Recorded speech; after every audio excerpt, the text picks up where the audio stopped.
Shalom Aleichem, I would like to wish you well. It's a small shiur for Pesach. And Be'ezat Hashem, I hope you will enjoy this shiur. And I wish you all the best. Hag Pesach, Kasher Sameach. My friend, before the Bnei Israel went out from Egypt, Hashem told Moshe Rabbeinu, go, give the good news to the Bnei Israel that the time has come for their liberation. Moshe Rabbeinu, it took him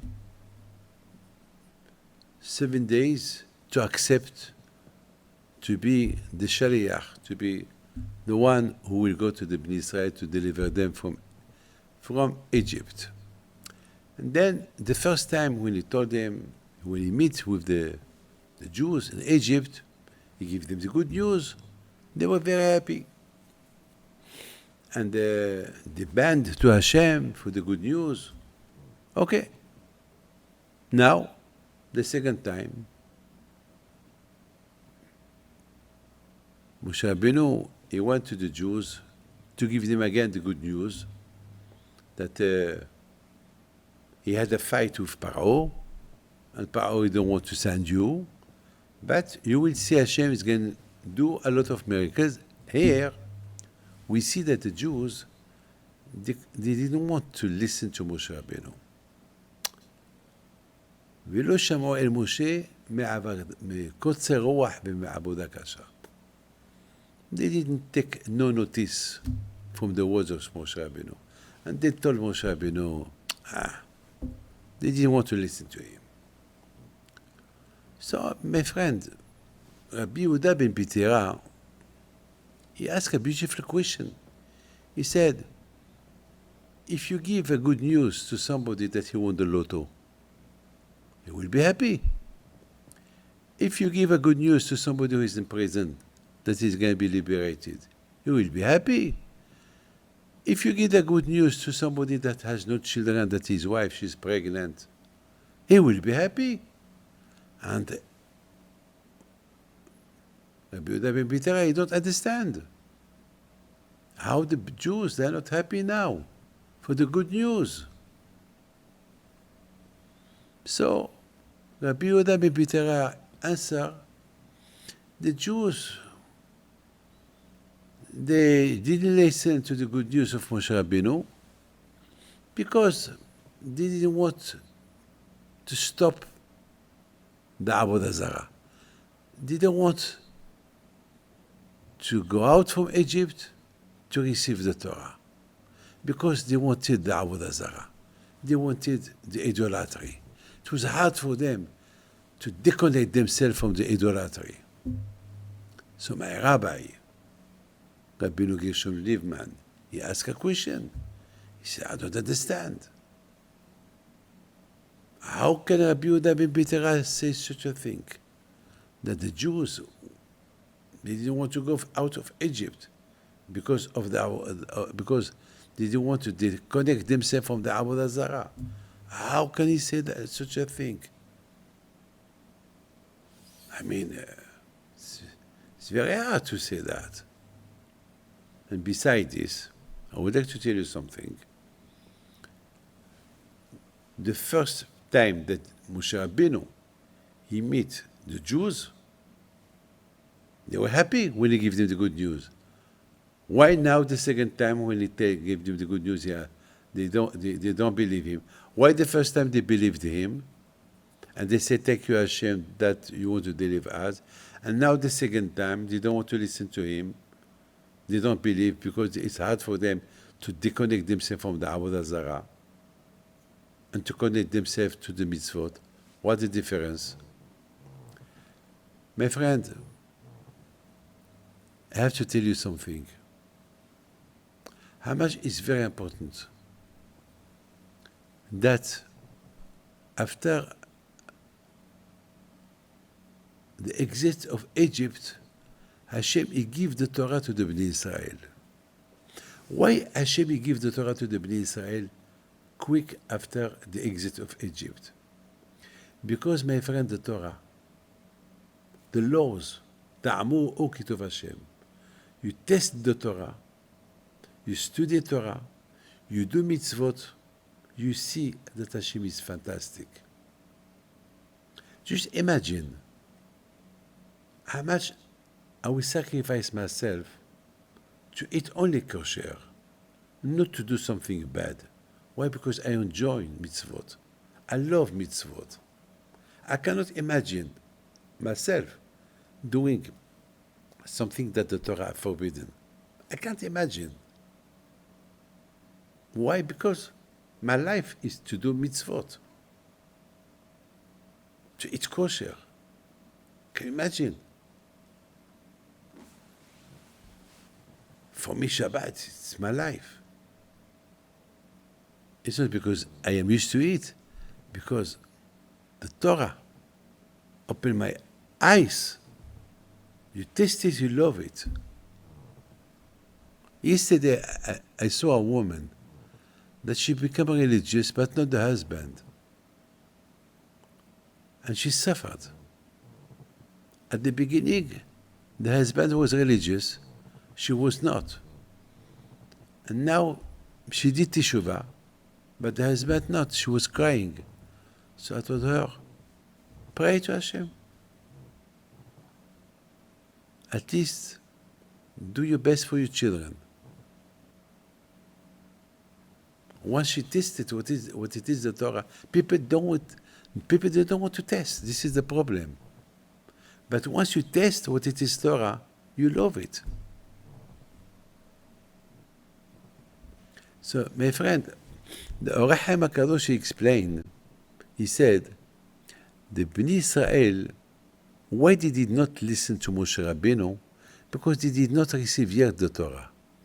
The Torah open your heart. The Torah give you time to breathe. מרחיבה ליבו של האדם.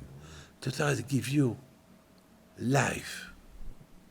And the Jews in Egypt, they were slaves. And because they did not receive the Torah yet, so they couldn't listen to Moshe Rabbeinu when he gave them the good news. For them, it's better to stay how they are. It's better to stay slaves to Paro, do Avodah Zarah, not to do mitzvot. They are good like that. Because they did not test the Torah yet. They did not receive it. So maybe you will ask me, so why last week, why the first time they were happy for the good news that Moshe Rabbeinu gave them? Well, this is the Tzara. The Tzara is very strong. The Tzara, when you see your reaction, how to connect yourself to Hashem, he will do everything to disconnect you from Hashem. The first time they believed, they were happy for the good news.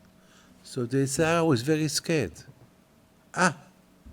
As long as the Jews are slaves, the Torah will stay up there.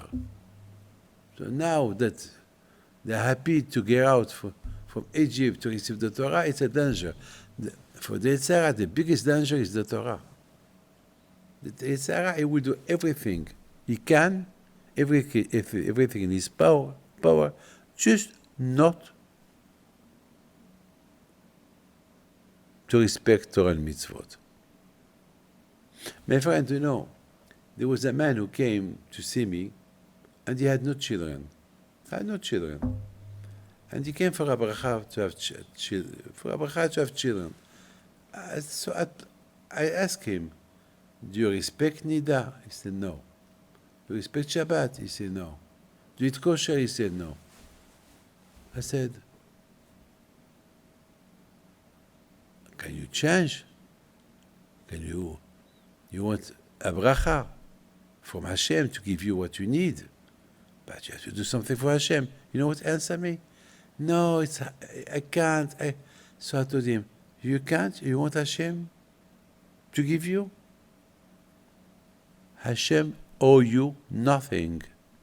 You owe Hashem your life. You owe Hashem your business. You owe Hashem that He give you your wife. So what do you want from Him? You want to force Him to give you?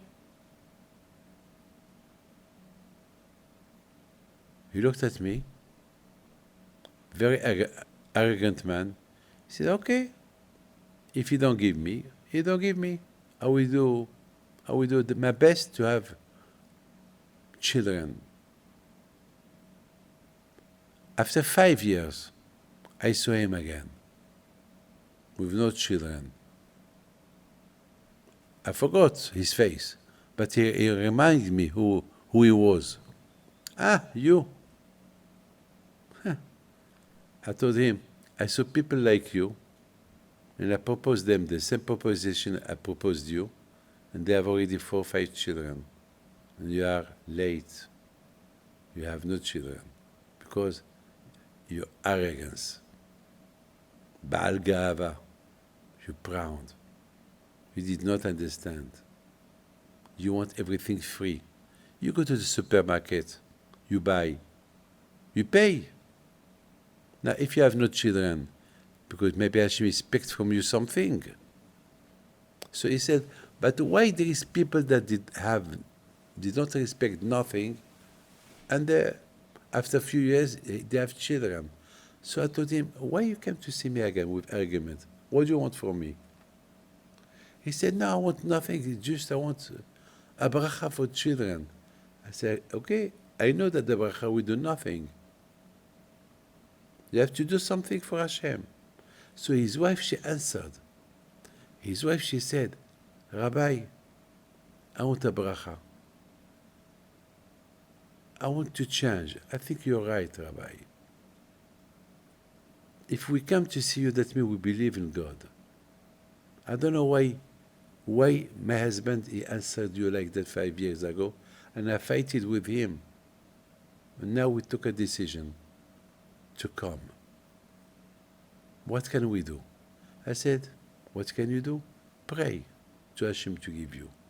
But to pray, you must have a clean mouth, eat kosher, clean body, respect mikveh, the purity, nida, clean mind, put tefillin,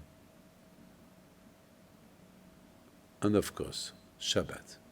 Do that. What do you lose? And pray for yourself.